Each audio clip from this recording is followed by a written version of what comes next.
দিছপুৰলৈ মন মেলিছে কংগ্ৰেছ সাংসদ গৌৰৱ গগৈ 2024 গোলাঘাট সমষ্টিত কংগ্ৰেছৰ প্ৰাৰ্থী হ'ব পাৰে গৌৰৱ গগৈ 2024 অজন্তা নেওগৰ বিৰুদ্ধে বিধানসভা নিৰ্বাচন খেলিব পাৰে গৌৰৱ গগৈ গোলাঘাট সমষ্টিক লৈ ব্যস্ততা বাঢ়িছে গৌৰৱ গগৈ 2024 লৈ তৎপৰতা বাঢ়িছে গৌৰৱ গগৈ গোলাঘাটৰ জনতাই বিচাৰে গৌৰৱ গগৈ নিৰ্বাচন খেলিব বুলি চলা চৰ্চাক লৈ ভয়ত কঁপিছে গোলাঘাট বিজেপিৰ ভেটি গৌৰৱ গগৈৰ তৎপৰতাক লৈ উৎফুল্লিত হৈ পৰিছে গোলাঘাট জিলাৰ তৃণমূল কংগ্ৰেছ কৰ্মীসকল অবভিয়াছলি কিয়নো গৌৰৱ গগৈ ডাঙৰীয়া যেটো আমাৰ সাংসদ মহোদয়ৰ যেটো তৎপৰতা গোলাঘাট সমষ্টিক লৈ মিলি তেওঁ কিবা এটা চিন্তা কৰিছে হেতু কাৰণে আমি যেতিয়া প্ৰতিটো সময়তে গ্ৰুপ বিলাকত আমি মিটিং কৰিলে তেওঁক আমি প্ৰেৰণ কৰিবলৈ তেওঁ কয় ফটো বিলাক প্ৰেৰণ কৰিবলৈ দিয়ে তো যিমানখিনি আমাৰ কাম কাজ তাৰ ওপৰত তেওঁ নজৰ দি আছে আৰু তেওঁ যদি মনত একো ভাবি থকা নাই তেনেকৈ হ'লেতো তেওঁ ইমান গুৰুত্ব নিদিলে হয় নিশ্চয় কাৰণ তেওঁ লোকসভাৰ বিৰোধী দলৰ উপদলপতি লগত যোৰহাট সমষ্টিৰ এজন সাংসদ আৰু অসমৰ এজন ভাল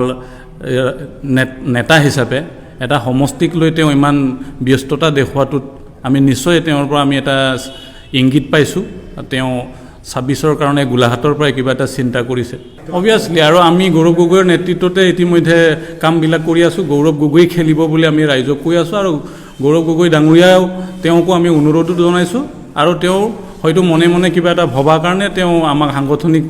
অতি সোনকালে সংগঠনবিলাক ঠিক কৰিবলৈ অনুৰোধ জনাইছে আৰু এই কথা এবাৰ দুবাৰ নিউজ বজাৰ পিছত এতিয়া দেখিছোঁ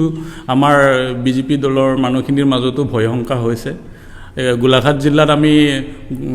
আমাৰ সাংসদ ডাঙৰীয়াক আমি সম্বৰ্ধনা জনাবৰ কাৰণে জিলা পুথিভঁৰালটো অনুমতি বিচাৰিছিলোঁ কিন্তু তেওঁলোকে ষড়যন্ত্ৰ কৰি হেতু অনুমতি নিদিলে যাৰ পৰিৱৰ্তে আমি অহাকালি সতিসাধনী কলাক্ষেত্ৰত আমি আমাৰ সম্বৰ্ধনা অনুষ্ঠান আছে অহাকালি 2 বজাৰ পৰা এই সম্বৰ্ধনা অনুষ্ঠান আমাৰ আৰম্ভ হ'ব আৰু যোৱাকালি আৰু এটা কথা আছিলে বৰ হাঁহি লগা বিষয় কথাটো হ'ল কি অৰুণাচল গাঁও পঞ্চায়তত আমি আমাৰ দলীয় কৰ্মীবিলাকক ব্যস্ত ৰাখিবৰ কাৰণে ৭৮তম স্বাধীনতা দিৱসৰ উপলক্ষে আমি এটা থুলমূলীয়া কৰ্মী সভা এখন পাতিছিলোঁ আৰু সেই পতাৰ লগে লগে তেওঁলোকে ইমানে ভয় শংকা এটা ৰুলিং গভৰ্ণমেণ্টৰ বিত্তীয় মন্ত্ৰীকে প্ৰমুখ কৰি এজন সাংসদ আহি অৰুণাচল গাঁও পঞ্চায়তৰ আমাৰ সভা হৈ থকা দেখি ইফালৰ পৰা সিফালে ঘূৰি ফুৰিছে তো তেওঁলোকৰ এটা ভয় শংকা ইতিমধ্যে হ'বলৈ ধৰিলে আৰু আমাৰ গোলাঘাট সমষ্টিত এতিয়া ৰাইজে কংগ্ৰেছমুখী হৈছে আৰু তেওঁলোকে কংগ্ৰেছ শূন্য হ'ল বুলি বেলেগ সময়ত কৈ আছিলে যদি কংগ্ৰেছ শূন্যই হৈছে তো তেওঁলোকে ইমান ভয় খাইছে কেলে কংগ্ৰেছে শূন্য হৈছে বুলি তেওঁলোকে কৈ আছিল যে গোলাঘাটত কংগ্ৰেছ শূন্যৰ দিশে গৈ আছে যদি শূন্যৰ দিশে গৈছে তেওঁ এজন বিত্তমন্ত্ৰী হৈ গোটেই অসমত তেওঁ আটাইতকৈ কম লিড দিছে তেওঁৰ এমপিজনক তো তেওঁ তেতিয়াহ'লে তেওঁ যিমান প্ৰভাৱশালী তেওঁ নিজকে ভাবিছিলে সেইটো প্ৰমাণ ৰাইজে কৰি দিলে ইতিমধ্যে এই খবৰটো পোৱাৰ পিছত কংগ্ৰেছ কৰ্মীও আমাৰ মাজত উৎসাহ আছে আৰু আগত আমাৰ যিবিলাক সাংগঠনিক মিটিংবিলাকত বৰ বেছি মানুহ মানে যিমান আহিছিলে এতিয়া আমি দেখিছোঁ কিছুমান দলতে থকা মানুহ কিন্তু দলত সময় দিয়া নাছিলে কিন্তু এতিয়া পঞ্চায়তত আমি যেতিয়া সভা সমিতিবিলাক কৰিছোঁ কংগ্ৰেছত ভোট দিও দল কৰিবলৈ নহা মানুহখিনি এতিয়া ওলাই আহিছে এঘৰি আমি সংগঠনৰ যোগেদি আমি কংগ্ৰেছৰ হৈ এঘৰি লাগিম বুলি তেওঁলোকে ওলাই আহিছে আৰু প্ৰত্যেকটো মিটিঙতে আমি মণ্ডল লেভেলত আমাৰ